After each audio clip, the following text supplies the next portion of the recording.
दोस्तों, आपको अल्लाह ताला के एक कानून का पता है कि जब उन्होंने कहा था कि जो भी जंग के अंदर, स्पेशली जंग बदर के अंदर पीठ दिखाकर भागेगा तो उसका ठिकाना जहन्नम होगा। और ये अब एक दायमी फैसला अल्लाह ताला की तरफ से मुकर्रर हो चुका था। लेकिन जंग ओहद के अंदर आपको पता है कि भगदड़ मच गई थी और कुछ सहाबा जो है वो जंग ओहद में एक गलती की बिना के ऊपर जब दोबारा दुश्मन ने हमला किया तो वो भाग खड़े हुए। लेकिन ये एक लहजा था, लेकिन इसमें कोई शक नहीं कि अल्लाह ताला उनके हरकत को जांच रहा था।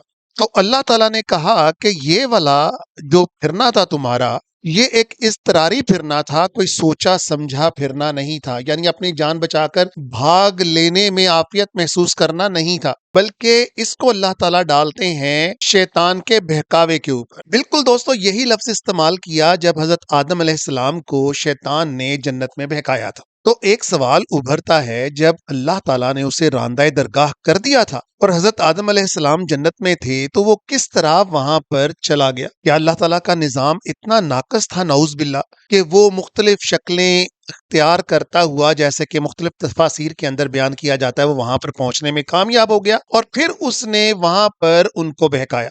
दोस्तों, हमें सबसे पहले ये समझ लेना चाहिए कि ये शैतान हर दफा वो शैतान नहीं है जिसको हम अपने जहनों के अंदर ख्याल करते हैं। हम इसके बारे में डिस्कस कर चुके कि शैतान का मतलब वो सरकश जज्बात होते हैं, वो अनकंट्रोलेबल पैशंस होते हैं जो बाज़-औक़ात इंसान के ऊपर हावी होकर उसे अहकाम इलाही से हटा देते हैं। उसको भी कुरान शैतान के नाम से ताबीर करता है।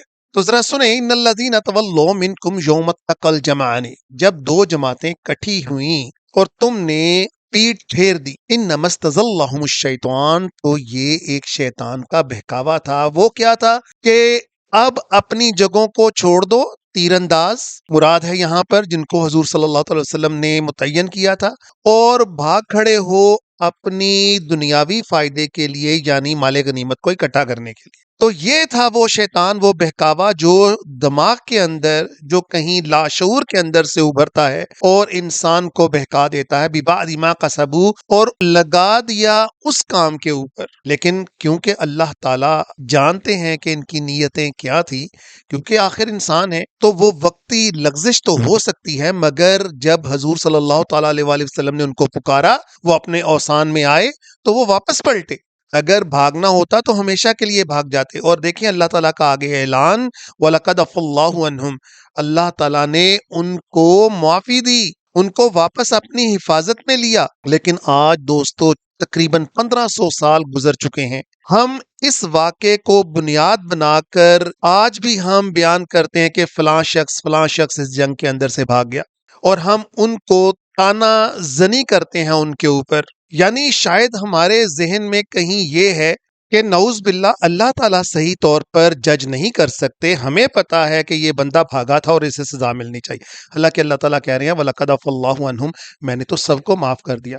इन्नल्लाह गफूरुन हलीम, और बेशक अल्लाह गफूर हैं, अपनी रहमत के अंदर ढांप लेने वाले हैं, और हलीम है। हलीम का जो मतलब हम समझते हैं कि बहुत नरम मिजाज, ऐसा नहीं। तमाम कुदरतें रखते हुए भी किसी चीज के ऊपर दरगुजर कर लेना, उसको छोड़ देना, ये हलीमी कहलाता है। अल्लाह ताला हमें कुरान को समझने और उसके ऊपर अमल करने की तौफीक अता फरमाए। सदक़ल्लाहुल अज़ीम।